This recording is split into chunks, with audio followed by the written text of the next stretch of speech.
accueillons donc aujourd'hui 3 panélistes qui ont chacun une place unique sur le chemin de la communication scientifique, donc du chercheur qui travaille à différents aspects là, de la recherche, au journaliste scientifique, donc le côté la position des médias par rapport à tout ça, en passant par celui qui étudie les publications savantes. Donc, je vous les présente rapidement. D'abord, Mathieu Guiton.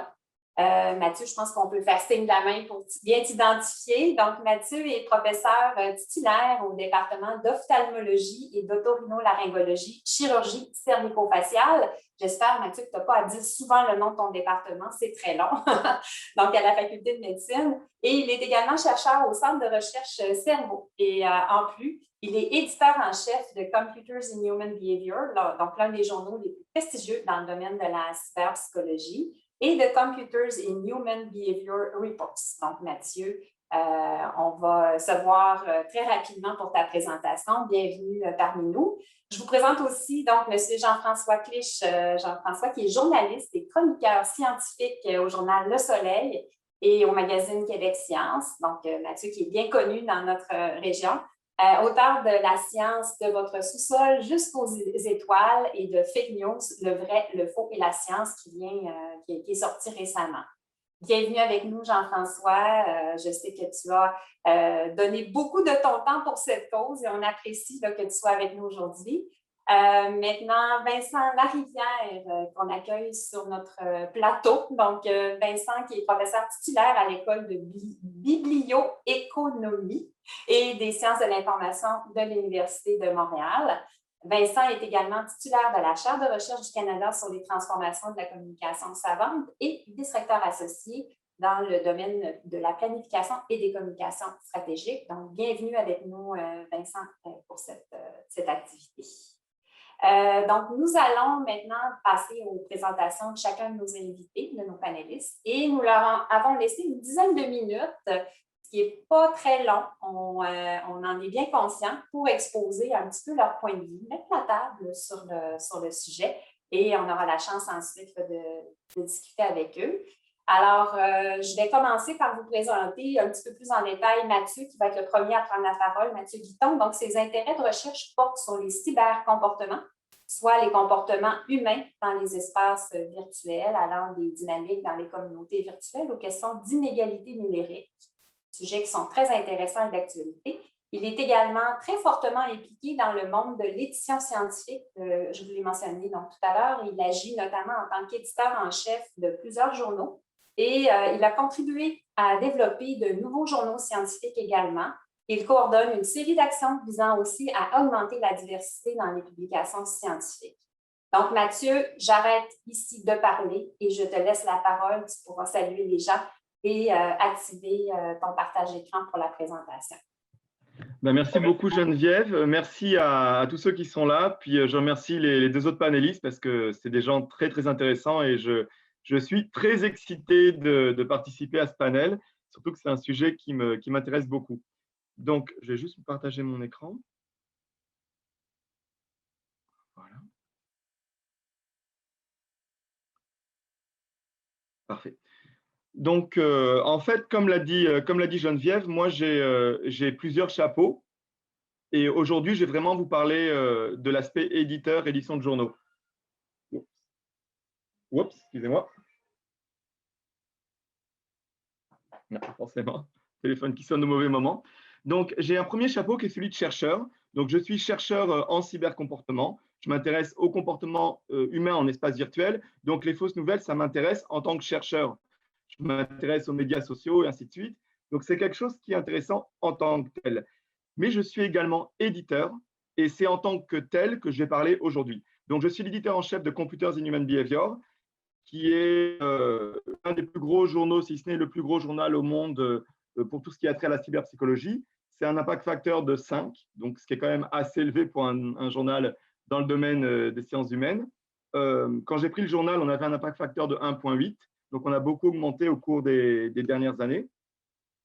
On a eu 4400 soumissions en 2020, ce qui nous classe dans les très gros journaux. Hein, c'est similaire à ce que The Lancet a, par exemple. On a été le seul journal de tout le portfolio d'Elsevier à avoir une augmentation de notre nombre de soumissions en 2020, enfin, de manière assez logique, parce que tout le monde est passé en ligne avec la Covid. Ça veut dire qu'on génère environ 14 000 revues individuelles par an d'articles scientifiques. Donc, ça donne une bonne idée de ce qui se passe au niveau du système de peer review. Et on est également le journal de tous les portfolios d'Elsevier qui a le plus haut score d'altmétrique, c'est-à-dire pour lequel les articles du journal ont le plus haut score de citation sur Twitter, dans les blogs, sur LinkedIn et ainsi de suite. Donc, on est vraiment un très gros joueur dans le domaine des cybercomportements et dans le domaine de la cyberpsychologie ou de la psychologie en général. Parallèlement, je suis aussi l'éditeur en chef de Computers in Human Behavior Reports, donc, qui est un journal qu'on a lancé en 2020. Alors, on l'a lancé au début de la pandémie, mais on l'avait préparé depuis déjà plusieurs années. Et malgré que ce soit un nouveau journal, on a déjà plusieurs centaines de soumissions à notre actif. Alors, ce qui est intéressant dans ces deux journaux, c'est qu'il y en a un qui est par abonnement, subscription based, et l'autre qui est open access. Donc, on a vraiment les deux modèles de publication. Ce qui est important de bien se souvenir, c'est que les journaux scientifiques ont été créés il y a déjà 200 ou 300 ans pour certains, pour permettre aux scientifiques de publier les résultats de leurs travaux. La mission des journaux scientifiques, c'est de publier les travaux des chercheurs. Et la mission n'a pas changé. Ce qui va changer, c'est les modes de publication, papier versus électronique, et les modèles de publication, subscription-based versus pay-to-publish open access. C'est là que les grosses différences sont. Donc, les défis qu'on a, nous, en ce moment, en tant qu'éditeur, c'est l'indépendance, d'abord, le modèle de revue en double aveugle, qui est le gold standard d'un journal, mais qui n'est pas toujours respecté, et de plus en plus mis à mal, de plus en plus compromis. On a certains journaux qui veulent publier les évaluations. On a les préprints, donc des gens qui mettent leur article en ligne avant que l'article soit même soumis à un journal. Ça, forcément, ça cause des problèmes pour la revue en double aveugle. On a des problèmes de validité. Par exemple, si je prends l'exemple des préprints, beaucoup d'auteurs vont citer dans leur article des travaux non encore publiés, non validés. Donc, comment on peut critiquer les journalistes qui vont citer des travaux non publiés si nous, en tant que scientifiques, on fait la même chose? Donc ça, c'est un gros problème. Par exemple, dans les journaux que j'édite, on décourage fortement les auteurs de citer des préprints dans leur liste de référence. Ce n'est pas de la science validée. On a aussi ce gros débat entre l'open science et l'open access. La science ouverte, tout le monde est pour. Le pay-to-publish open access, par contre, ça, ce n'est pas un modèle durable. C'est le modèle qui est en train de se développer, mais les grosses maisons d'édition comme Elsevier, on est déjà en train de penser dans l'après-open access. Parce que ce modèle-là, il n'est pas viable à long terme et il a beaucoup d'inconvénients. Toutes ces choses-là, ça amène un problème qui est de plus en plus important, qui est la diversité dans le monde scientifique. Pourquoi? Parce qu'au niveau de l'indépendance, si on publie les évaluations, aucun jeune chercheur en début de carrière va vouloir voir son nom associé à une critique d'un gros labo, parce qu'il vient de se flinguer sa carrière. Donc ça, c'est très problématique pour la diversité en sciences. Pareil pour les préprints. Les gros labos ont un accès privilégié aux médias. Donc, ils vont pouvoir envoyer leurs préprints aux médias et les vont dire « Ah, ben là, ça vient d'un gros labo, donc c'est de la bonne science et on va le publier. » Puis on l'a vu avec le Covid-19 en France avec, par exemple, le professeur Didier Raoult, où les médias se sont rués sur ces préprints qui n'avaient pas été validés par les pairs en disant « Ah, c'est Didier Raoult, c'est de l'argent. » Non, non, non, non, c'est pas bon. L'autre problème également du pay-to-publish open access, c'est que ça privilégie les gros labos des pays les plus riches. Parce qu'un laboratoire au Swaziland, il n'a pas l'argent pour publier en open access. Donc, tous ces problèmes-là, ça crée une réplication des élites et un appauvrissement de l'écosystème scientifique. Alors, je sais que la diversité, ce n'est pas le panel d'aujourd'hui, mais c'est un peu l'ADN de la faculté de médecine de l'Université Laval. Donc, en tant qu'éditeur, on est pleinement conscient de ces problèmes-là. Et je vais juste très rapidement, en une minute, donner des exemples d'initiatives pour favoriser la diversité qu'on a développées dans CHB, CHBR, donc mes deux journaux. On est les leaders d'Elsevier dans ce domaine-là de la diversité. On est en train de développer des actions pour aider les chercheurs des pays émergents, donc des séries de webinaires qu'on travaille en ce moment, puis avec une visite qui va se faire après dans les pays africains dès que les frontières vont être levées, où on va aider les chercheurs francophones d'Afrique à développer de la bonne recherche, à développer des bons modèles de publication. On pousse pour le développement durable et une action qu'on a fait, c'est que systématiquement, toutes les special issues de nos journaux, les auteurs, les éditeurs invités doivent se positionner au niveau des Sustainability Development Goals, des objectifs de développement durable des Nations Unies. Donc ça, c'est quelque chose qu'on favorise énormément. Et on offre une tribune aux chercheurs des pays émergents C'est quelque chose que j'ai eu beaucoup de mal à négocier parce que ça coûte de l'argent, mais j'y suis arrivé au cours des derniers mois. On a invité des chercheurs de différents pays émergents à publier gratuitement en open access dans nos journaux. Puis là, les pays qu'on a à notre tableau de chasse, c'est le Swaziland, la Jamaïque, le Vietnam, donc des bons chercheurs, mais qui viennent de pays pauvres. On leur offre la possibilité de publier en open access. Donc là, en 10 minutes, je n'ai pas le temps de parler de tout. Je n'ai pas le temps de parler de l'éléphant au milieu de la salle, qui est les Predatory Journals, mais je me doutais que les autres panélistes allaient en parler. Donc, je me suis dit, je ne vais pas parler de ça. Je ne vais pas parler non plus des problèmes de sélection et de contrôle de la qualité des reviewers. Et ça, c'est difficile. Si on veut de la bonne science publiée, il nous faut des bons reviewers. Et tous les chercheurs qui sont dans la salle le savent, on n'a pas le temps de faire des reviews. Donc ça, c'est un gros problème pour l'éditeur que je suis. L'identification des fraudes scientifiques, on a des outils pour ça, on a des moyens pour ça, mais des fois, il y en a qui nous échappent. Là, j'ai dit, on commence à rentrer dans la même catégorie que Lancet en termes de métrique du journal. Bon, The Lancet, eux, ils sont très connus pour se faire prendre régulièrement avec les fraudes scientifiques. Donc, l'une de nos craintes à nous, en tant que journal, au fur et à mesure qu'on monte, c'est de se retrouver dans la même situation. Il y a également le gros problème de la capacité, ou plutôt de l'incapacité, à avoir une ligne directe entre les journaux scientifiques et les autres médias. C'est-à-dire que nous, en tant qu'éditeurs, on a beaucoup de mal à avoir une ligne directe avec les journalistes pour leur dire, regardez, là, dans notre journal, on vient de publier ça qui est très intéressant. Ma recherche, c'est la recherche d'autres chercheurs. Et on a du mal à ça. Et de manière réciproque et de manière assez surprenante, les journalistes semblent avoir beaucoup de difficultés à avoir accès à nous, c'est-à-dire aux éditeurs en chef ou aux éditeurs des gros journaux.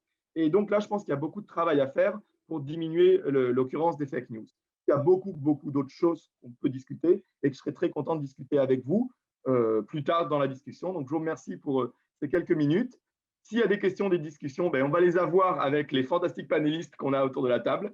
Et sinon, je suis bien sûr toujours disponible par courriel ou sur Twitter. À la faculté de médecine, je suis quand même relativement facile à trouver. Donc, si jamais il y a des gens qui sont intéressés, n'hésitez pas. Et je vais passer la parole au prochain. Merci beaucoup. Merci infiniment, Mathieu. Je dois vous mentionner que vous n'avez même pas dépassé votre 10 minutes. Donc, bravo. Point de vue très concis et clair. On comprend. Geneviève, oui. Dans mon autre vie, je suis aussi secrétaire de la faculté, donc je suis habitué à être le gardien du temps. Tout à fait. Je comprends que vous avez déjà plusieurs pistes de solutions que vous avez présentées à la fin qui vont être très intéressantes à discuter, notamment le lien entre les médias et l'édition scientifique. Je vais être très intéressée d'en parler davantage, d'en entendre davantage à ce sujet-là. On voit qu'en fait, qu'il y a des pistes d'action à la base de la communication dans les revues scientifiques. Donc, il y a plusieurs pistes. Comment aussi, là, je vois que vous pouvez aussi nous rassurer sur l'open access et une rigueur scientifique qui est derrière ça. Donc, plein de choses qui sont très intéressantes à discuter ultérieurement. Merci infiniment. Je vais maintenant vous présenter donc Jean-François Clich, qui est donc journaliste au quotidien Le Soleil depuis 2001. Je l'ai mentionné tout à l'heure. Jean-François il couvre également les actualités scientifiques de manière un peu plus investie depuis 2007. Il signe également des chroniques dans le magazine Québec Science et à la radio, à différentes radios publiques, en plus d'avoir une charge de cours à l'Université Laval, donc en communication scientifique. Il est possible de croiser Jean-François. Un cours en ligne, donc non. Un cours en ligne, oui, effectivement. Plus facile d'accès peut-être. Donc, il a publié un recueil de ses chroniques dont on a parlé tout à l'heure, donc Fake News, le vrai, le faux, la science, très intéressant, qui est paru l'automne dernier aux éditions Multimonde. Donc, ça fait un très bref portrait de ta carrière, Jean-François, et je te laisse la parole pour ta présentation. Merci Geneviève, et c'est à mon tour de remercier tout le monde de s'être présenté et de passer un peu de temps avec nous pour discuter de tout ça. Je vais essayer d'être aussi intéressant que mon prédécesseur, même si ma foi, ça va être des souliers quand même assez grands à chausser, parce que c'était vraiment fascinant et on n'aura pas assez de 10 minutes après pour parler de tout ça. Je vais commencer par vous parler un peu de c'est quoi la nature du journalisme pour poser quelques concepts. Là, ensuite, qu'on va revoir avec une petite série de données et une anecdote. Puis je vais essayer de conclure sur ce que ça donne avec, dans les réseaux sociaux, puis comment interagir avec des gens qui partagent des fausses nouvelles. Et comme il va falloir faire tout ça en 10 minutes, ça va flyer, comme on dit. Un journaliste, c'est quoi? Ben, un journaliste, à la base, c'est quelqu'un qui est payé pour trouver des histoires à raconter. Puis, tu sais, des fois, souvent, en fait, on accuse les médias, les journalistes d'être biaisés, on dit les médias penchent tous à gauche ou les médias penchent tous à droite, c'est selon les préférences de chacun. À la limite, on peut peut-être trouver des biais de gauche et de droite ici et là, mais dans l'ensemble, le biais fondamental dans ce métier-là, c'est vraiment celui dont je vous parle, payer pour trouver des histoires à raconter. Ça va introduire ce que les sociologues appellent un effet de structure. Donc, ça va, grosso modo, on place 1000 personnes dans une certaine situation, puis ça va influencer leur comportement sans même qu'ils s'en rendent compte ou qu'ils le veuillent. Dans le cas des journalistes, ben, quand on est payé pour trouver des histoires à raconter, ça va orienter notre jugement. Si on a une apparence d'histoire, on va souvent s'en contenter parce que c'est ça qui est valorisé dans le métier. On doit en trouver le plus d'histoires possibles, les plus grosses possibles, on doit les sortir le plus vite possible. Donc, ça va nous orienter vers toujours la publication en laissant de côté les vérifications, les nuances souvent. Évidemment, ça entre en tension avec l'idéal journalistique qui est de chercher la vérité. Si vous demandez à n'importe quel journaliste c'est quoi que tu fais dans la vie, il n'y en a aucun. Ils vont tous vous répondre, moi je fais de l'information dans la vie, aucun d'entre eux ne va vous répondre quelque chose comme moi dans la vie, ce que je fais, c'est d'essayer de faire du sensationnel pour capter l'attention du plus grand nombre de gens possible, puis attirer des perdus vers des publicités. C'est pas ça que les journalistes veulent faire, mais des fois, quand il faut choisir entre les deux, donc la trame narrative, une trame narrative qui va être crunchy, qui va être payante, ou l'idéal journalistique, souvent, on va choisir la trame narrative qui va être payante, puis on va s'arranger pour citer, interviewer des gens et ne citer que les faits, les données, les études qui cadre bien là-dedans, même si parfois c'est minoritaire, comme on va le voir. Les données, donc, un exemple de ça, c'est qu'en 2015, le Centre international de recherche sur le cancer a publié une méta-analyse sur le glyphosate, puis l'a rangé sur les cancérigènes probables. Évidemment, ça avait fait toute une histoire parce que le glyphosate est extrêmement utilisé. C'est l'herbicide le plus utilisé du monde et de loin. Et c'est tout à fait normal, sain et souhaitable qu'on en ait fait toute une histoire comme ça là, dans les médias parce que le CIRC, ça reste une instance sanitaire et scientifique qui est très crédible. Donc, quand des gens comme ça sonnent la sonnette d'alarme, c'est carrément notre travail, le minimum qu'on peut faire, là, de leur donner la parole. Sauf que par la suite, on en a parlé pendant des années par la suite parce qu'il y a eu toutes sortes de suites et de poursuites aux États-Unis, etc. Mais par la suite, il y a beaucoup d'autres agences scientifiques sanitaires qui se sont penchées sur la même question. Donc, l'EPA aux États-Unis, le FSA, donc, qui est l'Agence de sécurité alimentaire européenne, l'ANSES en France, Santé Canada, FAO, etc. Puis, à peu près toutes ces autres instances-là ont regardé ça puis ils se sont dit, cancérigène probable, non, on n'est pas d'accord. On ne voit pas dans la littérature scientifique des éléments probants qui justifieraient ce nouveau classement-là. Peut-être on peut le discuter là, sur une échelle de 1 à 10, mais ils n'étaient pas convaincus. Il y avait plusieurs scientifiques aussi, plusieurs chercheurs indépendants qui travaillent dans des universités qui avaient dit grosso modo la même chose aussi. Et donc, toute crédible et sérieuse soit-elle comme instance, le CIRC, sur ce point-là, est isolé. Clairement, il est isolé. Mais quand on regarde qui les médias ont cité à propos du lien glyphosate-cancer depuis 2015, ça n'est pas évident. Là, je vais vous montrer des données que j'ai vues. que j'ai pris, que j'ai produite moi-même, en allant sur un site d'archives médiatiques qui s'appelle eureka.cc. Donc, j'ai sélectionné Canada français 2015 à 2018 ou 2019, je ne me souviens plus trop, je m'excuse. Et j'ai regardé par mots-clés, quand on prend les mots-clés glyphosate et cancer et CIRC ou alors EPA ou ce genre d'affaires-là, qui est-ce qu'on a cité dans les médias principalement québécois depuis 2015? Ça donne ça. Ça a quasiment 1000 mentions pour le CIRC. Si on met toutes les autres, donc ça, c'est les 4 principales, là, si on les met ensemble, ça fait même pas ou à peine le quart de ce que le CIRC a eu. Et encore, ça, c'est le... Il faut bien comprendre l'indicateur, c'est un nombre de mentions, donc ça ne dit rien à propos de comment est-ce qu'on l'a mentionné, comment est-ce qu'on en a parlé. C'est pour ça que j'ai mis des astérisques après les chiffres là, de l'FSA et de l'EPA. Parce que souvent, quand ils étaient mentionnés, c'était en toute fin d'article, c'était une petite phrase rapide et tout le reste de l'article mentionnait le CIRC et présumait que ce lien-là était avéré et pas contesté ou presque pas.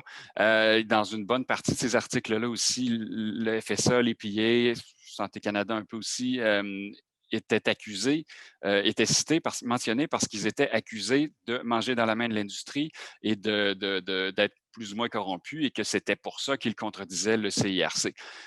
Donc, ces chiffres-là n'en tiennent pas compte. Donc, on peut prendre ça vraiment comme une estimation extrêmement conservatrice de l'écart qu'il y a et de l'espèce de tri que cet effet de structure-là fait faire aux médias de manière générale. Quand on a une trame narrative qui est bien crunchy, qui est payante, qui nous amène des clics, on s'arrange pour citer, on fait un tri dans les sources, les données, les études pour retenir ce qui fait notre affaire.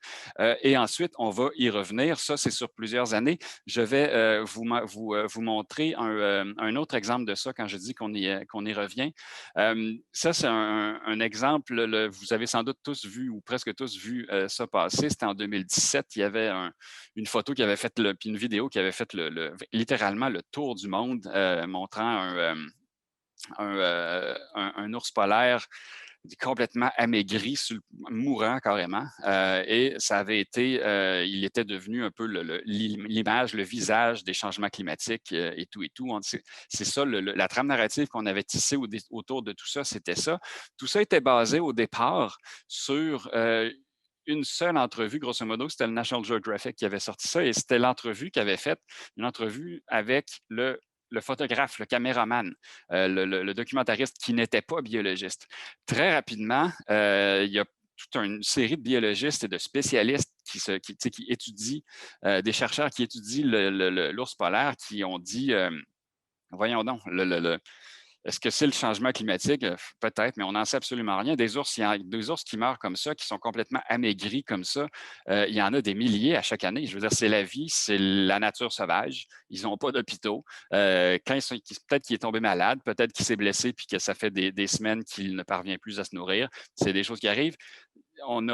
Cette trame narrative-là était fausse, mais les images étaient très fortes et on en avait énormément parlé, même dans tous les grands médias. Et quand je dis que ces trames narratives-là, on y revient tout le temps et qu'on commet les mêmes erreurs, ce que j'ai en tête, c'est le célèbre ours polaire mourant de 2015. 2 ans avant, on avait fait exactement la même chose avec un autre ours polaire, on lui souhaite, ce pauvre ours, d'être mort et de ne pas avoir survécu dans cet état-là pendant 2 ans. Mais donc, on avait fait la même chose. C'était le photographe qui avait été interviewé très rapidement. Par la suite, toute une série de chercheurs en biologie, de spécialistes des ours polaires avaient dit non, ce lien-là avec les changements climatiques, ça ne tient pas debout. Ça arrive à toutes les années. Mais 2 ans plus tard, on a refait, à l'échelle mondiale, les médias ont refait essentiellement la même erreur. Donc, tout ça pour vous dire, pour montrer que la science est un processus itératif, on essaie de répéter les mêmes résultats et qu'il faut essayer de tenir compte pas seulement de la vie d'une personne et encore moins de la vie d'un non-spécialiste, mais qu'il faut essayer d'avoir vue d'ensemble autant que possible de la littérature scientifique, la façon dont le métier de journaliste se fait, les pressions que les journalistes subissent ne mènent pas vers ça, ne mènent pas vers une prise en compte de ce fait-là. Au sujet des fake news et de l'effet que ça peut avoir sur les fake news, c'est sûr que ça va nous en faire produire et répéter pendant longtemps des fake news.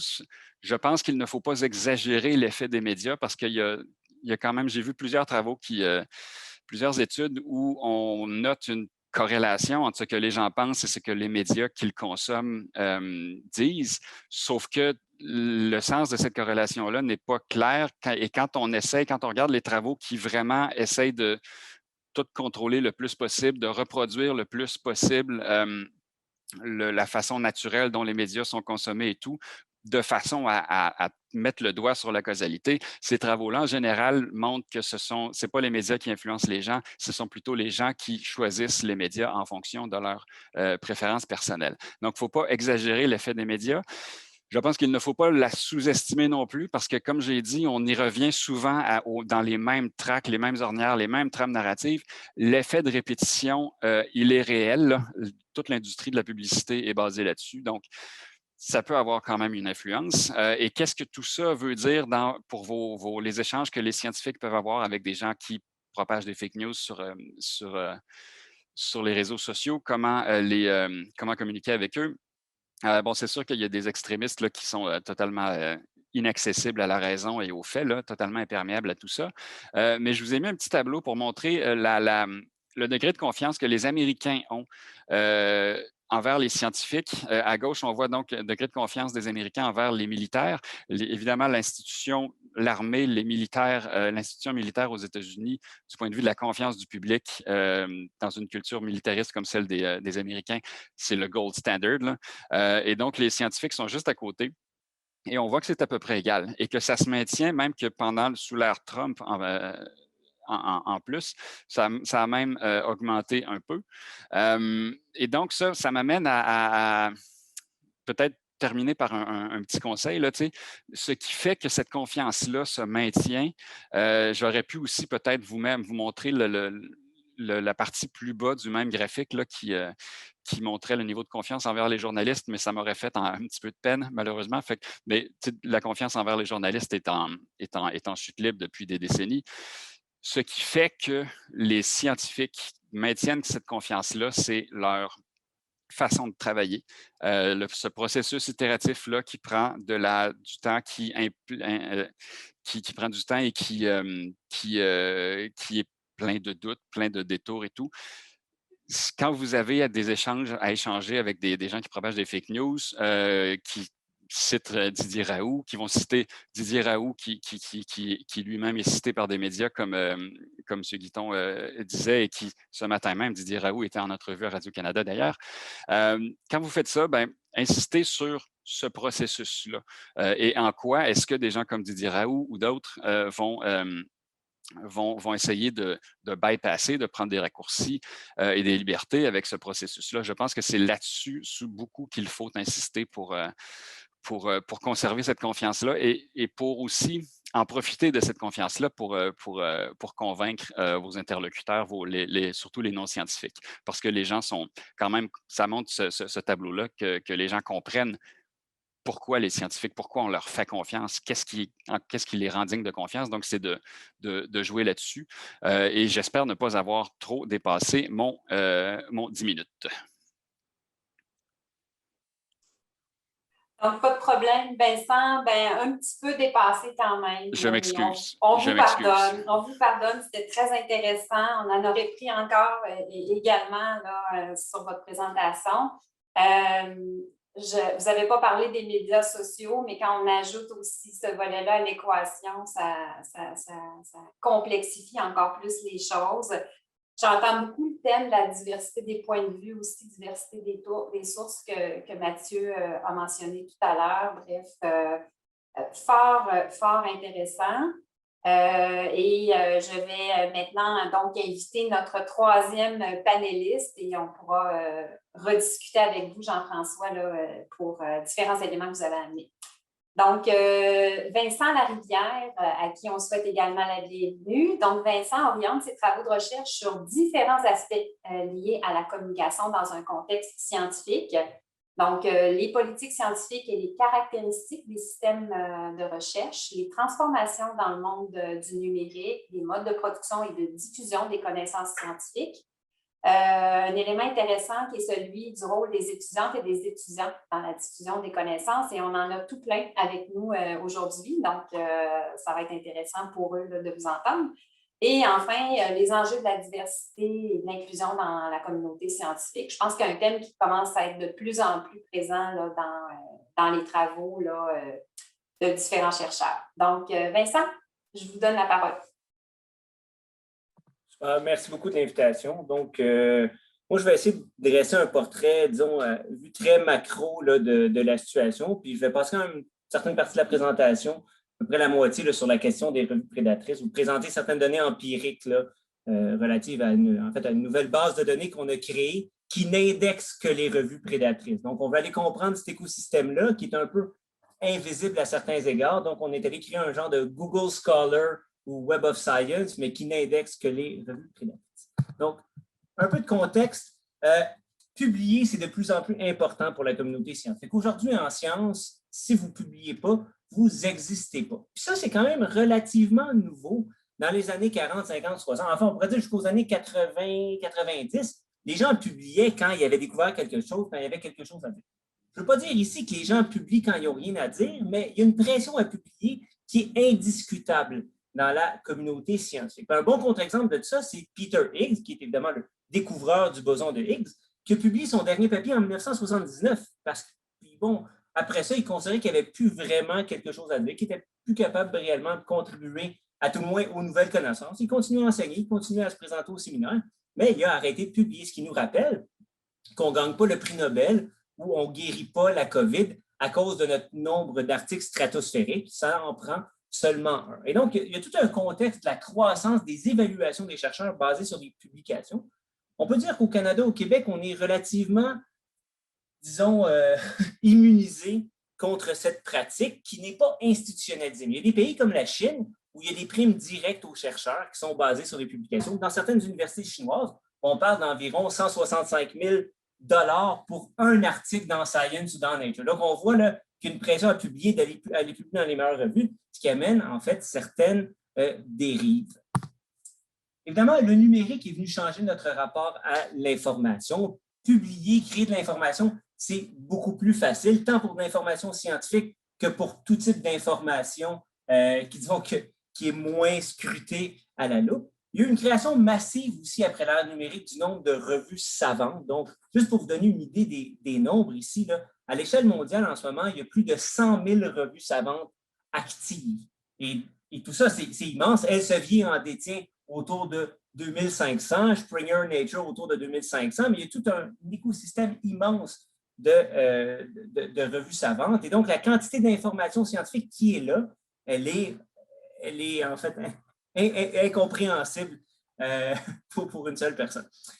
Évidemment, il y a un déclin de la presse imprimée là, que Jean-François a un peu mentionné. Et en parallèle avec ça, il y a eu une concentration d'éditions savantes. Aujourd'hui, Elsevier a plus de pouvoir qu'à une certaine époque. Donc, l'écosystème s'est beaucoup concentré. Et en parallèle avec ça, les médias sociaux ont eu un rôle immense, en fait, ont maintenant un rôle immense dans la diffusion de cet écosystème-là informationnel. Et les médias sociaux sont devenus la principale source d'information des adultes américains. Puis en fait, plus on est jeune, plus ça devient notre seule source d'information. Les médias sociaux, évidemment, c'est un ensemble, on peut dire, hétérogène, qui pointe vers différentes plateformes qui peuvent être des quotidiens comme la presse ou le Devoir, mais aussi peut-être des sources un peu moins crédibles et ont un rôle donc crucial dans toute cette circulation. Nombre d'articles publiés à l'échelle mondiale. Et là, je veux juste qu'on ait une idée des nombres. Là. Avec la pandémie, on a quand même augmenté notre nombre d'articles entre 2019 et 2020 d'1 million. Donc, il y a eu plus de 6 millions d'articles publiés en 2020, ce qui fait en sorte qu'on peut trouver des bons, des moins bons. On peut trouver des articles qui disent que c'est bon de boire du café. On peut en trouver d'autres qui disent que c'est pas bon de boire du café. Et donc, dans tout ça, il y a un tri qui doit être fait. par des journalistes scientifiques et en temps de pandémie également par des journalistes en général. Et ça, bon, c'est un élément qu'on pourra discuter plus tard, mais la pandémie a eu des effets importants sur la circulation de la science, qui historiquement, elle était circulée vers le public par des journalistes experts comme Jean-François, mais aujourd'hui, un journaliste généraliste va discuter de science compte tenu de la pandémie, ce qui amène certains enjeux qui sont spécifiques. Donc, il y a des conséquences pour la science, je pense assez rapidement. Ça nous vient d'un article publié par des collègues de l'Université de Washington dans PNAS il y a quelques mois. En gros, on mentionne 6 conséquences pour la science de toute la mésinformation. Le premier élément, c'est qu'il y a une tendance à l'hyperbole et donc, on pourrait dire, à survendre nos résultats scientifiques. Ça, on peut dire que c'est une responsabilité de la communauté scientifique qui doit être humble face à ces énoncés. On voit une croissance d'une survente des articles. Il y a également des biais de publication. Et par là, on entend qu'il y a beaucoup plus de résultats positifs que de résultats négatifs qui sont diffusés. Pourquoi? Bien, parce qu'il y a un biais de sélection dans la plupart des revues savantes. Ça va être beaucoup plus difficile de publier une expérience qui n'a pas fonctionné qu'une expérience qui a fonctionné. Il y a également la question des chambres d'écho qui est très visible sur les médias sociaux, c'est-à-dire que les gens ne suivent que des gens qui vont avoir à peu près la même opinion, ce qui fait en sorte qu'il n'y a à peu près pas de passerelle entre différents groupes qui vont avoir des opinions différentes. Il y a également 2 types de distorsions qui sont bien documentées, c'est-à-dire des pratiques de citation sélective, donc que les chercheurs dans leur revue de littérature ne vont citer à peu près que ce qui fait leur affaire.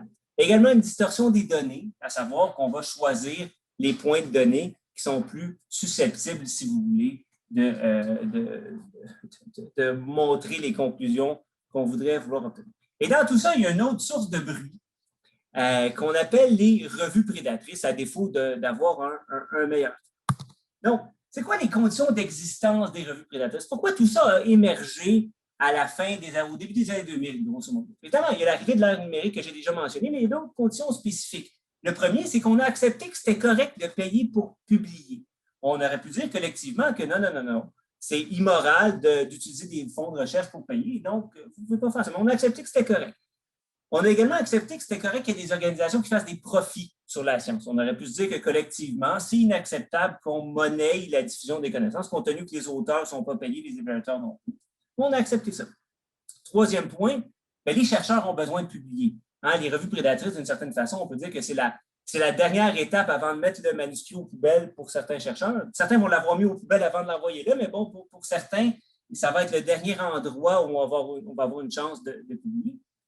Puis le dernier point, puis il ne faut pas le sous-estimer, c'est le fait qu'on ait une langue commune qui soit l'anglais dans la plupart des domaines, parce que donc on est capable de créer donc une revue qui va pouvoir accueillir des manuscrits de partout. Et donc là, je vais vous présenter le cas de Omics rapidement, qui est l'éditeur prédateur, on pourrait dire, le plus connu. C'est celui qui était vraiment labellé, on peut dire objectivement, comme éditeur prédateur. Pourquoi? Parce qu'il a perdu une poursuite aux États-Unis de 50 millions pour fausse représentation. Donc, c'est le seul pour lequel on a eu, disons, une définition claire, qui a eu une conséquence légale à cette pratique. Et donc, Omics a publié autour de 80 000 articles depuis 2007, avec des frais de publication de 1 200 $, ça fait des revenus potentiels d'à peu près 90 millions de dollars. Et là, on est allé, avec mes collègues, regarder c'était quoi ces pratiques pour essayer d'attirer des manuscrits. Puis là, je vais vous en présenter 2, puis ensuite, je vais conclure.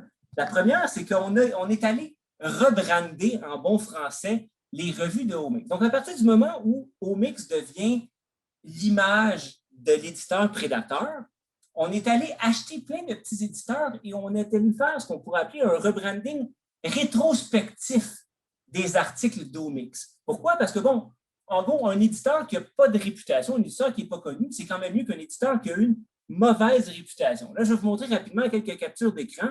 Voici une revue d'Omics en 2013. Et là, vous voyez très bien le logo ici de Omics. En 2015, le logo de Omics disparaît. Et à partir de 2021, on a un rebranding avec un nouvel éditeur ici qui s'appelle Longdom et il y a oblitération de l'existence de Omics, comme si Omics n'avait jamais existé. La revue, depuis ses débuts, elle est éditée par Richard Slaughter, qui est professeur à la Wayne State University. Pour la petite histoire, le professeur Slaughter est mort en 2019. Et évidemment, on se sert encore de son image comme étant celle de l'éditeur en chef. Deuxième cas de figure, on appelle ça du kidnapping, si vous voulez, contenu scientifique. Donc, de façon à avoir l'air légitime, ces revues-là copient du contenu de certaines revues et le mettent sur leur revue pour faire comme s'il y avait attiré des manuscrits de chercheurs, disons reconnus. Donc, on a un cas ici, le Journal of Bone Research and Report, qui est la revue de Omics, qui copie le contenu de la revue Bone Report de Elsevier. Parfois, on fait une copie identique. Parfois, on fait une traduction de l'anglais vers le français et on le renvoie à l'anglais, ce qui fait en sorte que la traduction elle est un peu réécrite. Et donc, c'est un peu une façon de remplir le contenu. Par exemple, ici à gauche, vous avez l'article sur la revue d'Elsevier. À droite, vous avez l'article dans la revue de Omics et on voit comment le copier-coller est mal fait. Les petites lettres ici, les A pour les adresses sont copiées comme si la personne s'appelait Onga au lieu de Ong. Donc, on voit que c'est en bon français un peu botché. Et on a contacté certains auteurs qui ont vu leur manuscrit copié. Évidemment, ces gens-là n'étaient pas au courant et étaient plutôt mécontents de la situation. Donc, tout ça, évidemment, ajoute au bruit qui existe dans la communauté scientifique. Qui publie dans Omics à l'échelle des pays? Donc, ici, c'est juste une comparaison, on pourrait dire, par rapport aux valeurs attendues. Donc, ce qui est à droite, ça vous donne la proportion d'articles dans Omics par rapport à une base de données, on pourrait dire, d'articles légitimes en grande partie. Donc, l'Inde, le Nigeria, l'Éthiopie, le Pakistan, l'Égypte, donc, sont des pays qui sont surreprésentés dans Omics. Et c'est là où il faut être quand même balancé dans les raisons pour lesquelles les gens se font prendre. Évidemment, il y a deux cas de figure. Il y a des gens qui se font prendre par les revues prédatrices parce qu'ils sont un peu naïfs, ou on pourrait dire que c'est le seul endroit où ils réussissent à publier. Et il y a aussi des cas documentés, même au Canada, de chercheurs qui sont cyniques, qui sont montés des CV en ne publiant que dans des revues prédatrices ou à peu près. Je vais conclure en gros en disant qu'avec l'édition commerciale, malheureusement, il y a quand même plusieurs prédateurs dans le système qui cherchent à faire de l'argent dans l'édition des connaissances. Mais la grosse différence, c'est que les éditeurs commerciaux font de l'évaluation par les pairs puis un réel travail scientifique. Dans le cas des éditeurs prédateurs, ce travail-là n'existe pas du tout. Donc, voilà, au plaisir de discuter de tout ça. Très intéressant, un sujet en soi que celui des revues prédatrices. Vous avez mis la table un petit peu à ce sujet-là. J'ai appris beaucoup de choses. On voit que le Canada quand même se positionne aussi quand même dans la liste des pays qui publient dans ces revues-là.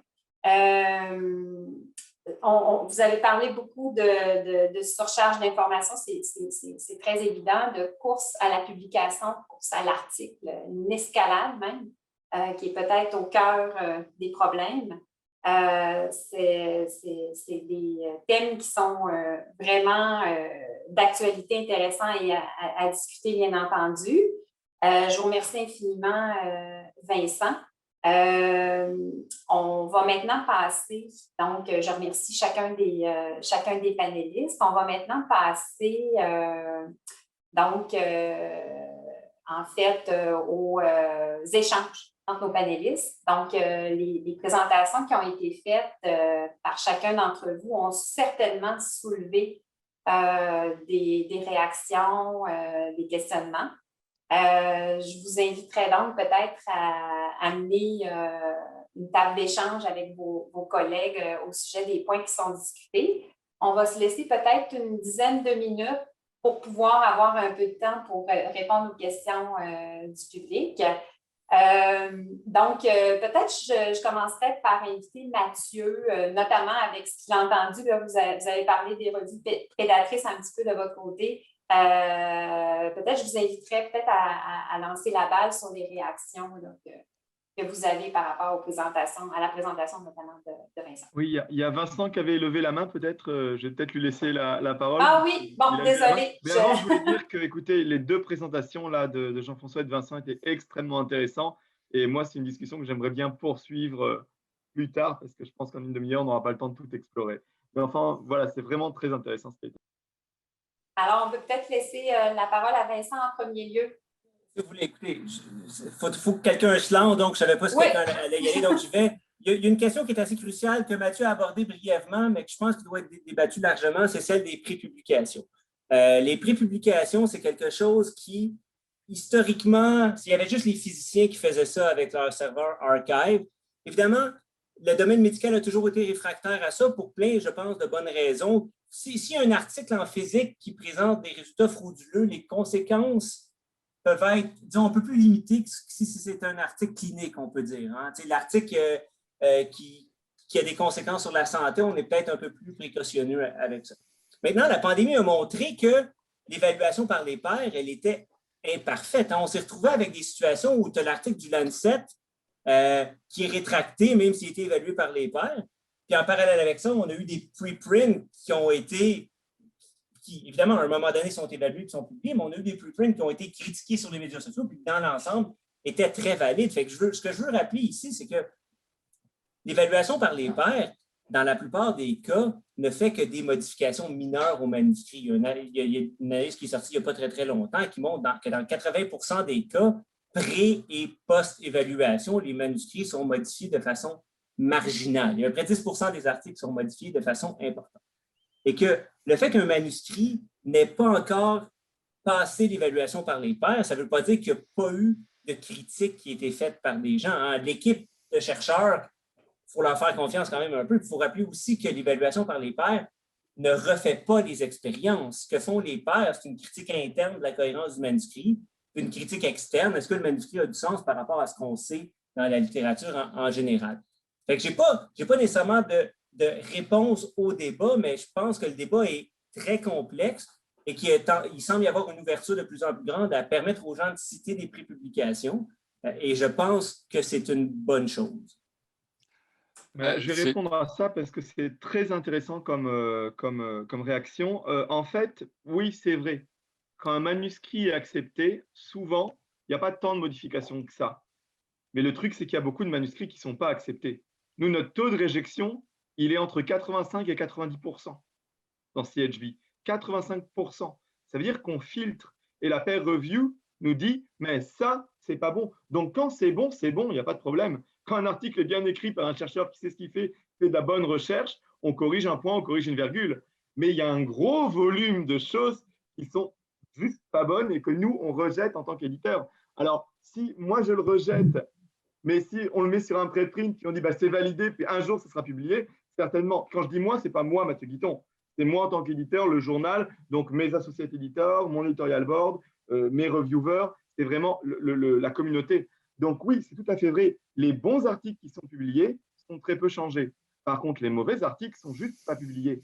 Et dans les préprints, il n'y a plus ce filtre-là. Donc si Jean-François, en toute bonne foi, dit tiens, ça c'est un article d'un gros labo, c'est pas encore publié, mais c'est un préprint, donc je vais le citer, mais on ne l'a pas aidé parce qu'on n'a pas fait tout le tri que nous, on fait en tant que journaux scientifiques. Puis dans le journal, il y a journaliste, veut pas, on a la même éthique qu'un journaliste, dans le sens où on recherche très humblement la vérité et on essaye de publier ce qui est le plus proche de la réalité possible. L'autre point, c'est pour la Covid, et ça c'est très important aussi. Pendant le gros de la crise de la Covid, le début, là où ça a vraiment été difficile, les premiers mois, beaucoup de journaux, dont le journal que j'édite, ont fait des fast-track. C'est-à-dire que tous les articles qui dealaient de la Covid ont été reviewés en moyenne en moins de 4 semaines. Donc, on a mis toute la pression, toutes nos ressources éditoriales pour publier le plus vite possible les articles Covid. Et également, en mars 2019, j'ai fait partie d'un consensus d'éditeurs, dont l'éditeur du Lancet, puis d'autres, où on a mis la pression sur Elsevier pour que tous les articles de tous les journaux Elsevier qui avaient le mot Covid-19 soient en open access pendant toute la durée de la crise. Et Elsevier a été très réceptif à ça. Et déjà en avril, c'était le cas. Tous les journaux publiés tous les articles publiés dans tous les journaux d'Elsevier qui traitaient de la Covid étaient en open access, quel que soit le modèle de publication du journal. Donc oui, je suis d'accord avec ça qu'il y a des défauts, mais on peut trouver des solutions en travaillant, je pense. Mais il n'y a pas de solution. Merci Mathieu. Je pense que Jean-François voulait réagir également. Oui, au sujet des préprints, moi je pense que la COVID a montré qu'il y avait peut-être des réflexions à faire dans l'industrie des médias, peut-être conjointement avec les milieux de la recherche sur qu'est-ce qu'on fait avec les préprints, parce que au départ, le préprint a son utilité. Là, ça sert à discuter entre chercheurs de quelque chose avant sa publication. Sauf que ça a été complètement perverti dans certains cas. Je pense en particulier à un préprint puis une équipe de l'Inde, des gens très sérieux qui avaient mis un préprint disant que, coudon, il nous semble avoir vu dans le génome de la COVID des bouts de VIH. Et ça s'est avéré complètement faux. Ils avaient comme mal interprété. Il y avait des erreurs qui leur ont été soumises. Mais peu importe, le préprint était là. Sur les réseaux sociaux, en particulier dans les réseaux conspirationnistes, ça s'est répandu comme une traînée de poudre. Et beaucoup de médias ont repris ça. Ça a fait quand même des dommages, je pense, considérables à ce moment-là à l'information du public. Et il va falloir en tout cas, dans les médias, qu'on réfléchisse à qu'est-ce qu'on fait avec ça. Personnellement, ce que je fais, c'est que quand je cite un préprint, je prends toujours soin de mettre quasiment un paragraphe complet pour dire ça, là, ça n'a pas été révisé, ça n'est pas aussi fiable qu'une vraie étude. Prenez ça avec prudence. Mais j'ai vu, je veux dire, même c'est pas tous les médias qui le font. Et c'est pas juste des médias botcheux, entre guillemets. Là. Je veux dire, le New York Times, je ne compte plus les fois où j'ai vu le New York Times citer des préprints sans dire rien de plus que c'est un préprint, mais sans expliquer qu'est-ce que ça veut dire. T'sais. Fait qu'il y a vraiment là ça a fait sortir certains de nos travers de chercher des trames narratives et peu importe la source, si elle est plus ou moins crédible, on va s'en contenter si elle dit ce qu'on veut. Je pense que la COVID a eu cet effet-là, malheureusement, dans les médias. Mathieu. Ben, en fait, j'applaudis à ce que dit Jean-François, c'est vraiment très bien. Puis, ce qu'il y a aussi, c'est que comme l'ont dit Jean-François et Vincent tout à l'heure, avant, les journalistes qui parlaient de science, c'était des journalistes scientifiques. Et moi, quand j'étais jeune professeur, que je n'avais pas de cheveux blancs et tout ça, j'ai été interviewé par Jean-François Clich et ça avait été une excellente expérience. Puis j'ai quand même été interviewé par beaucoup de journalistes pendant ma carrière. Et c'était une excellente expérience parce que c'était un journaliste scientifique. Il comprenait ce qu'on disait, il comprenait notre écosystème, il comprenait tout ça. Et c'est sûr que si Jean-François Clich fait un article basé sur des préprints, il va prendre les pincettes qu'il faut. Mais un journaliste général, lui, peut ne pas être familier avec ça. Et maintenant, de plus en plus de journalistes généralistes, entre guillemets, vont faire de la vulgarisation scientifique. Et là, on a aussi un risque. Et il y a aussi une éducation à faire auprès des journalistes, je pense, parce que être un commentateur sportif, ça s'apprend, c'est un métier. Être un journaliste scientifique, c'en est aussi un. Donc, je pense qu'il y a tout ça. Geneviève, je ne sais pas s'il y a une excellente question de... Il y a plusieurs excellentes questions, Mathieu. On va laisser Mireille les amener. En fait, il nous resterait peut-être un petit 2 minutes là, si vous avez des éléments que vous voulez amener en point de vue général, puis on va sauter aux questions assez rapidement parce qu'il y a vraiment des questions intéressantes. Tu as tout à fait raison. Vincent? J'en ai un très rapidement. On a parlé, parce que là, on parle d'évaluation par les pairs. Je pense que c'est au cœur là, de la question des fautes nouvelles, c'est notre filtre. Oui, il y a quelque chose que je trouve qui serait extrêmement utile puis que je pousse dans les revues dans lesquelles je suis impliqué, c'est l'ouverture des évaluations. Et là, il faut faire attention à ce qu'on veut dire par ouverture des évaluations. Le standard, c'est celui du double aveugle que Mathieu a bien mentionné. La question de l'anonymité des évaluateurs, pour moi, elle est cruciale parce que c'est la seule façon avec laquelle les gens peuvent critiquer de façon transparente. On a vu par ailleurs que les évaluations en aveugle font en sorte que des fois, les évaluateurs sont méchants. C'est un élément, je pense, d'éducation qu'il faut réduire. Mais en parallèle avec ça, je crois que le contenu des évaluations devrait être disponible parce que ça nous permet de mettre l'article dans son contexte. L'évaluation par les pairs, c'est un filtre. Dans les revues de Mathieu, comme on le constate, le filtre, il est assez serré. On n'accepte pas beaucoup de manuscrits. Il y a d'autres revues où le filtre, il est un peu plus lousse et ultimement, les auteurs peuvent clamer que leur article a passé l'évaluation par les pairs. Et là, on dit, bon, ouais, c'était pas une évaluation même. Si les revues donnait accès aux lecteurs et aux journalistes et à la communauté en général, le contenu de l'évaluation, ça nous permet en fait de voir d'une part quelle critique a été faite au manuscrit et de mettre le manuscrit dans son contexte. Mais d'autre part, ça permet aussi de régler le cas des revues prédatrices qui ne font pas d'évaluation par les pairs et donc vont être incapables d'aller fournir de telles évaluations. On va être capable donc de les discriminer. Donc, un élément ici qui n'est pas super compliqué techniquement et qui conserve l'anonymité en grande partie, qui est celle de rendre des évaluations ouvertes. Piste de solution très intéressante. Très intéressante. Il nous reste très peu de temps, Mathieu. Peut-être si tu veux donner un dernier point. Pour répondre à Vincent, c'est vraiment intéressant, Vincent. Il faudra qu'on se reparle un jour. On a des projets pilotes où on essaie justement dans certains journaux, pas les miens, mais dans certains journaux de Sévir, de fusionner toutes les évaluations pour faire une évaluation narrative anonyme qu'on pourrait publier. Parce que des fois, juste les évaluations individuelles, c'est illisible pour un non-spécialiste. Donc, on est en train de faire ça. Mais ça demande beaucoup de ressources. Mais oui, c'est une piste de faire une mise en contexte des évaluations de manière anonyme, mais ça demande beaucoup de travail. Mais oui, c'est très intéressant comme piste. Puis je te dirais que d'autres y pensent aussi et c'est très intéressant. Tant que ça reste anonyme. Donc, il y a quand même l'espoir. Je vois une immense complexité, une certaine perte de contrôle aussi sur certains aspects, mais de l'espoir aussi, puis des solutions possibles. Donc, je suis désolée, on n'a pas beaucoup de temps, mais je crois qu'on va pouvoir poursuivre quand même avec tous nos invités qui sont avec nous là, depuis tout le début, qui vous entendent discuter. Il y a plusieurs questions, comme on mentionnait, qui ont été soulevées dans le fil, très intéressantes. Alors, je vais inviter Mireille qui se joint à nous sur le plateau. On se croirait dans une émission de télé. Donc, Mireille, je te cède la parole pour animer la période des questions avec nos panélistes et on revient pour le mot de la fin. Oui, c'est vraiment intéressant. Donc, c'est sûr, ça a suscité beaucoup quelques réactions là, dans notre fil de discussion.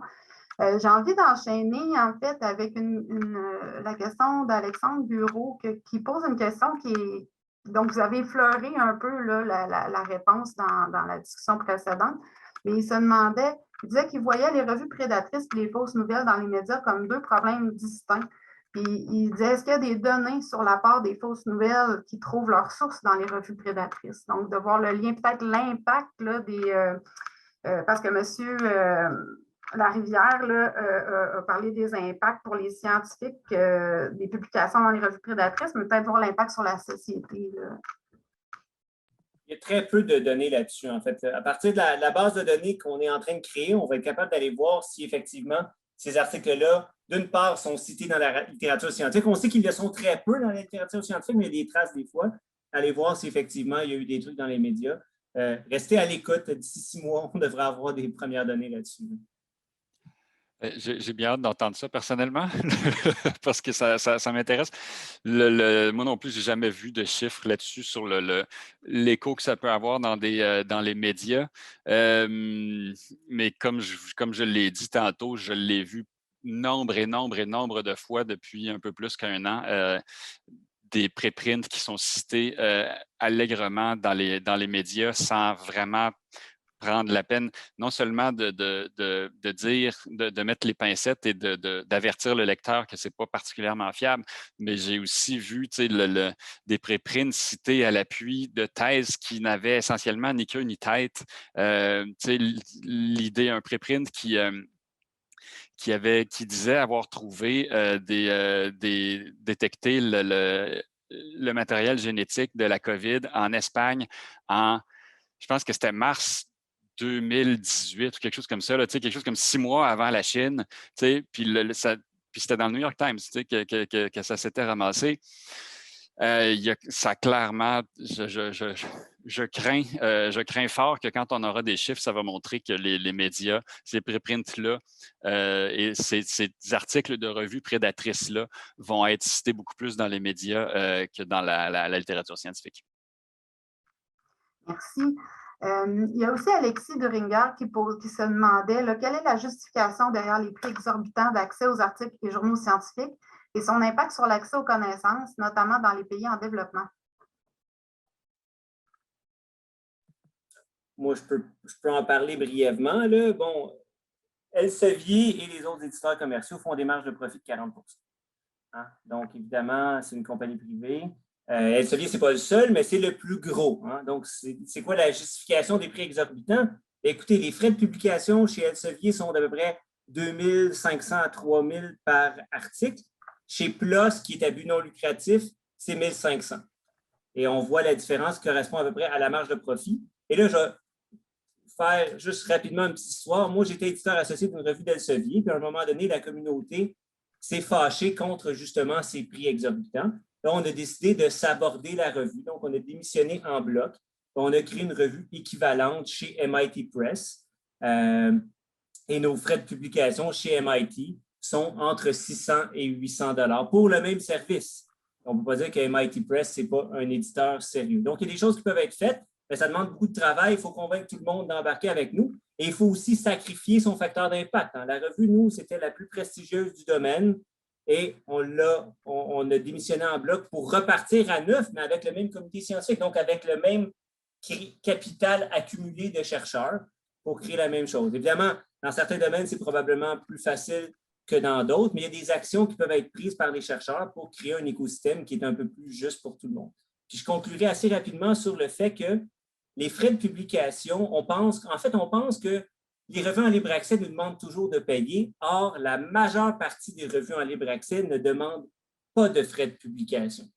Évidemment, compte tenu que les éditeurs commerciaux contrôlent les plus importantes et contrôlent le message par conséquent, on pense qu'il faut payer, mais la majeure partie des revues en libre accès ne demandent zéro et ces revues-là sont donc financées soit par des organismes subventionnaires, par des universités ou via d'autres modes. Peut-être que je peux rajouter quelques mots sur ça parce que justement, j'ai des journaux en open access qui sont payants et d'autres qui ne le sont pas. D'abord, tous les journaux ne sont pas payants. Si on publie dans un journal qui a un abonnement, par exemple, comme Computers Human Behavior, c'est gratuit pour les auteurs. C'est gratuit parce que le journal, c'est les universités qui s'abonnent et qui payent au journal. Et pour les journaux en open access, il y a il y a un grand éventail de prix là. Si on veut publier dans The Lancet Planetary Health, c'est 5 500 €, donc c'est exorbitant. Par contre, si on publie dans CHB Report, c'est 1 250 $. Donc c'est déjà beaucoup plus raisonnable. Ça dépend beaucoup de la position de l'éditeur au départ. Nous, quand on a créé CHB Report, j'ai dit c'est hors de question qu'on fasse payer 4 000 $ à des chercheurs pour publier un article. Bon, encore une fois, je pense que l'open access pay pour publish, ce n'est pas un modèle qui est viable sur le très long terme. J'anticipe que dans 5 ou 10 ans, on va passer à autre chose. Et puis, on le voit déjà un petit peu en Europe, d'ailleurs. En Allemagne, l'Allemagne a payé des maisons d'édition comme Elsevier ou autres pour avoir des nombres d'articles que ces chercheurs peuvent publier. Donc, on a d'autres modèles. C'est quand même des compagnies privées pour la plupart, donc il faut quand même qu'elles génèrent de l'argent. Mais là, Elsevier et puis Springer et plusieurs autres sont pas mal en situation de monopole et elles en profitent beaucoup. Puis tout le monde râle. Je veux dire, les chercheurs râlent, les universités râlent, les éditeurs râlent, parce qu'avant d'être un éditeur, on est des chercheurs. Donc tout le monde râle. Puis le fait qu'il y ait eu beaucoup de journaux open access et tout ça, comme Frontiers, PLOS ONE, ça fait qu'on a quand même un début de mouvement de réduction des coûts. Mais c'est sûr que c'est un très gros problème. Puis moi, je trouve que ce n'est pas normal que je doive payer de mes subventions de recherche des publications d'articles que j'ai déjà payées pour faire la recherche. Donc, c'est certain. C'est un vrai problème, mais ça, on n'a pas la solution à l'heure actuelle sur ça. Justement, je pense que ça fait le pont avec la question de Louis Pérusse qui disait les éditeurs de journaux scientifiques comme Elsevier et autres sont dans un modèle d'affaires où ils doivent être rentables. Puis il se demandait est-ce que c'est incompatible d'emblée avec la qualité des articles acceptés et publiés? Alors, ça, tout de suite, je vais y répondre parce que là, c'est une question qui me touche au cœur. Non. Pourquoi? Parce que si jamais j'accepte n'importe quoi dans mon journal a une mauvaise réputation. S'il a une mauvaise réputation, aucune université voudra payer pour s'y abonner. Donc, nous, on a augmenté la rentabilité de CHB, du journal que j'édite, depuis que je suis éditeur en chef. Pourquoi? Parce que la qualité de ce qui est publié a augmenté. Donc, l'impact factor a augmenté, la qualité a augmenté. Donc, les universités sont prêtes à payer pour avoir accès au contenu. Parce qu'il y a une bonne qualité. Donc, moi, je crois que si on veut faire de l'argent, entre guillemets, il faut vendre de la bonne qualité. Si on vend des poubelles, les gens, ils n'achèteront pas. Donc, je pense que les deux ne sont pas incompatibles. Après, il y a le problème de à quel prix on vend les choses, ça, c'est un autre problème. Mais je pense que si on veut de la qualité, ce n'est pas incompatible avec faire des bénéfices. Mais juste, il faut dire clairement les choses. Moi, je fais de la qualité ou moi, je fais de la quantité. Nous, on fait de la qualité. Et Elsevier, en général, est dans cette logique-là. Pas au mix, mais Elsevier est dans cette logique-là en général.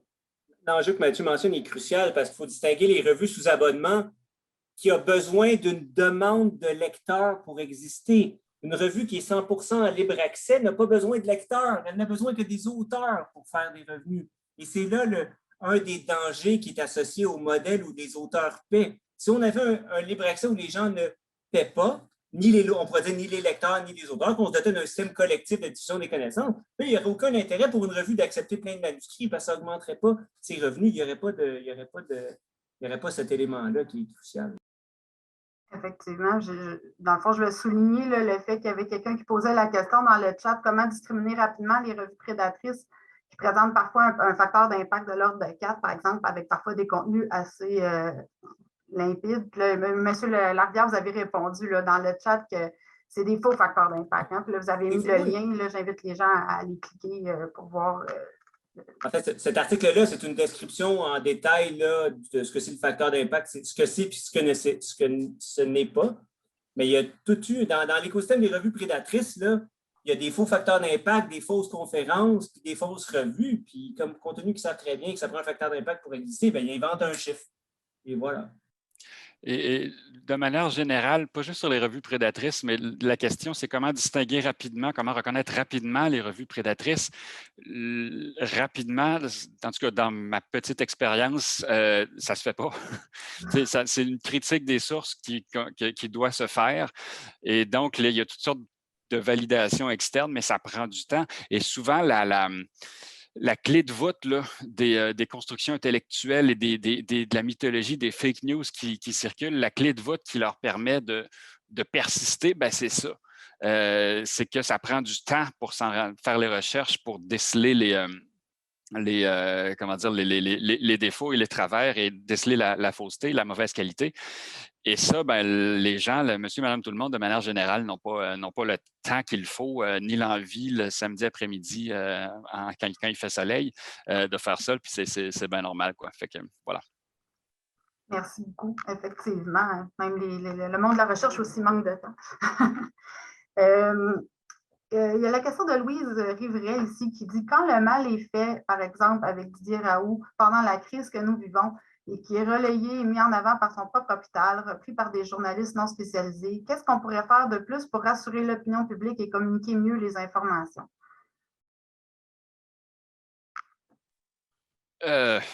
Ben, si le mal est fait, le mal est fait. C'est plus pour l'avenir, ne pas répéter ces erreurs-là.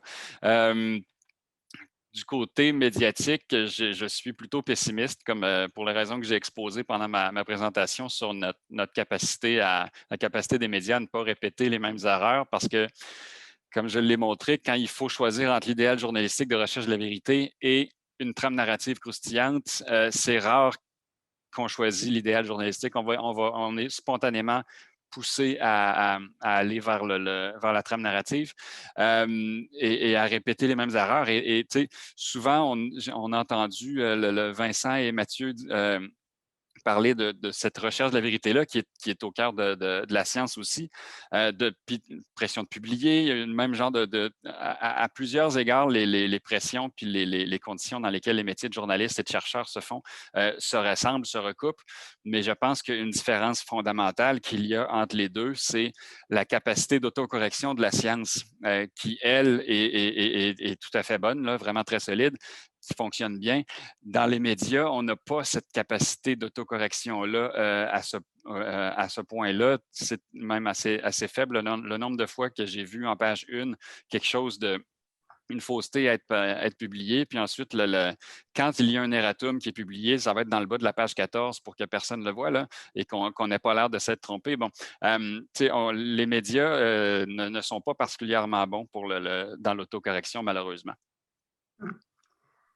Peut-être un point rapide sur Didier Raoult. Il ne faut pas oublier que Raoult s'est bâti en tant que chercheur grâce à un système de rémunération des instituts de recherche en France qui faisait en sorte qu'un article dans Science, ça vaut 5 points, puis un article dans n'importe quelle revue indexée, ça vaut 1 point. Et Raoult a compris très rapidement que c'était plus facile d'écrire 5 articles dans une mauvaise revue qu'un dans Nature. Et donc, il a inondé la communauté scientifique. Il a publié dans la dernière année quelque chose comme 50 ou 60 articles dans sa propre revue, qui est une revue d'Elsevier sur laquelle il est sur le comité éditorial.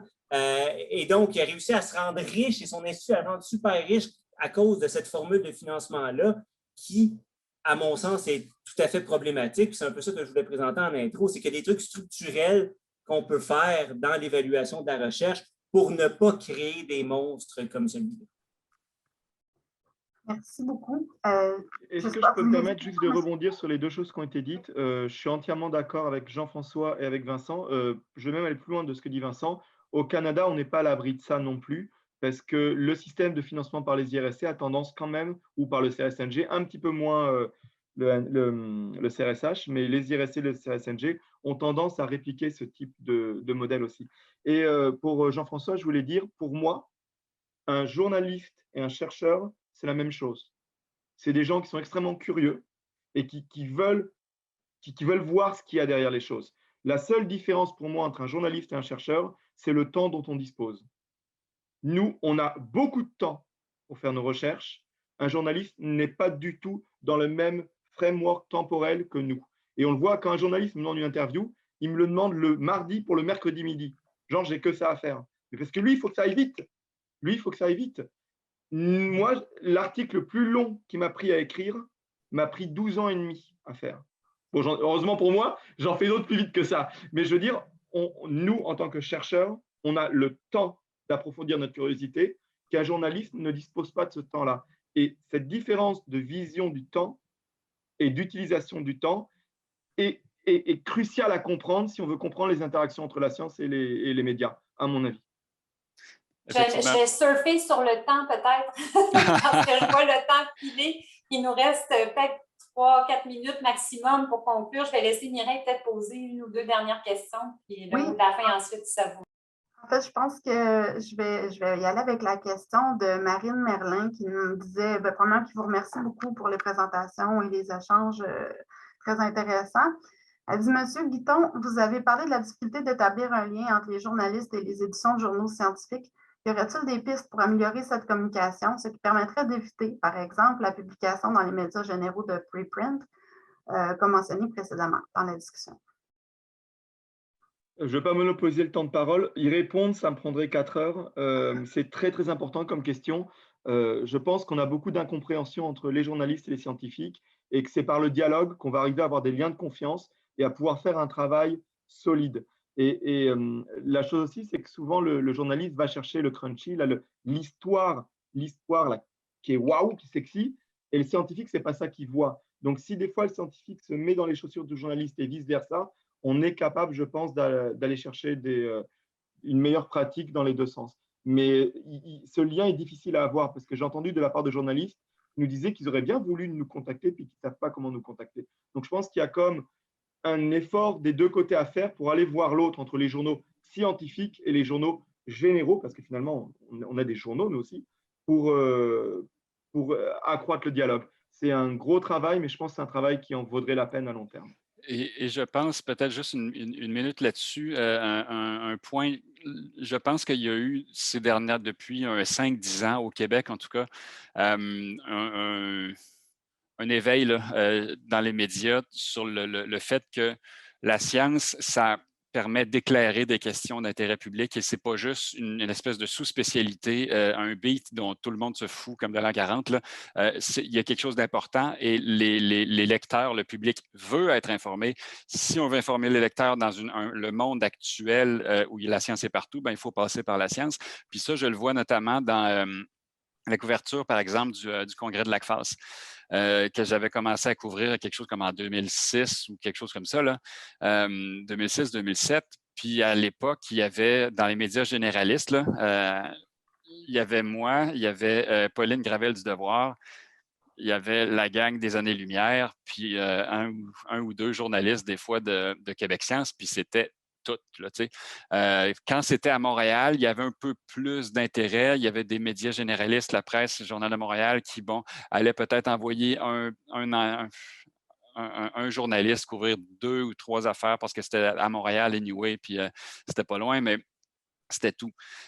Jusqu'au jour où, à un moment donné, ça a été à l'Université du Québec à Rimouski, le congrès de l'ACFAS. Je m'attendais donc à avoir la gang habituelle et absolument personne d'autre parce que c'était très excentré. Et non, là, finalement, moi, ça faisait quand même un certain temps que je me disais, coudonc, ils vont finir par allumer, là, par voir que Pauline puis moi, on sort à un ou deux textes, là, puis des bonnes histoires, de la bonne nouvelle intéressante qui pognent sur nos sites. La concurrence va finir par le réaliser. Et oui, effectivement, ils ont fini par le réaliser à l'UQAR, la presse avait envoyé quelqu'un, Québécois avait envoyé 2 journalistes.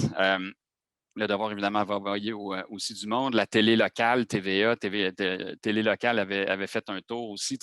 Et depuis ce temps-là, ça a toujours été à peu près comme ça, là, même quand c'est dans des universités plus éloignées. Donc, il y a vraiment une prise de conscience là, qui s'est faite au cours des dernières années dans les médias. Espérons que ça continue parce que je pense qu'il reste encore pas mal de travail à faire.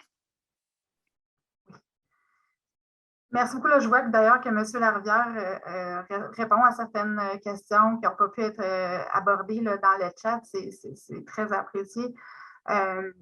Puis je trouve ça vraiment dommage là, de voir que le temps est terminé parce que j'avais personnellement une liste de questions ça de longue à vous poser que je n'aurai pas l'occasion de vous poser. Puis vous avez parlé d'aborder chacun à votre façon différents choix de société qui pourraient être faits pour stimuler la diversité ou pour les questions de financement des publications, etc., les choix structurels aussi qui sont faits. Donc, ça nous aurait amené vers des pistes de solutions. J'aimerais pouvoir tous vous créer un comité avec vous tous autour de la table pour attaquer la question des fausses nouvelles. Mais bon, c'est hors de notre mandat pour aujourd'hui. Donc, je vais laisser la parole à Geneviève peut-être pour conclure le panel. Merci. Merci beaucoup, Mireille, pour cette voix du public que tu as amenée dans cet atelier. Je remercierais le public pour leur excellente question et d'avoir été dynamique. Oui, et puis nos panélistes ont tous mis leurs coordonnées aussi dans les présentations. Donc, si des maillages peuvent se faire, des liens peuvent se faire, n'hésitez pas à communiquer avec eux. Je pense que c'est tout à fait adéquat de poursuivre les échanges. Il y a beaucoup de travail qui est à faire. Donc, je ne vais pas vous retenir plus longtemps. Je veux vraiment remercier Vincent Larivière, Mathieu Guiton, Jean-François Clich pour leur générosité, leur engagement dans ce panel d'échange-là qui était très stimulant, intéressant, enrichissant. On peut les applaudir par des réactions si vous voulez. On ne vous voit pas beaucoup, mais on voit qu'il y a quand même des bons commentaires sur les échanges. Puis vous pouvez faire aller vos petites mains virtuelles. Merci beaucoup. Merci à Mireille qui a travaillé en bonne équipe. Là, on a travaillé en bonne équipe toutes les deux pour préparer ce panel-là et le co-animer. Merci Mireille. Merci à vous tous. Merci à Geneviève. Puis là, je vois plein de petites mains qui s'activent. Oui, c'est le fun. Une petite vague de reconnaissance. Vous êtes applaudis. Puis merci à nos invités, étudiants en grand nombre. Plusieurs professeurs aussi de la faculté de médecine, des gens de la direction de la faculté. Donc, merci à tous et à toutes. On vous souhaite une bonne continuité des journées de la recherche. Ce n'est pas terminé. Il y a encore plein d'activités. Allez voir sur le site pour participer aux activités qui sont à venir. Et rendez-vous demain en fin de journée là, pour la conférence de clôture et puis la cérémonie des virtuoses de la recherche. Donc, merci à toutes et à tous et bonne fin de journée. Merci. Merci à vous tous. Au revoir. Salut, bye.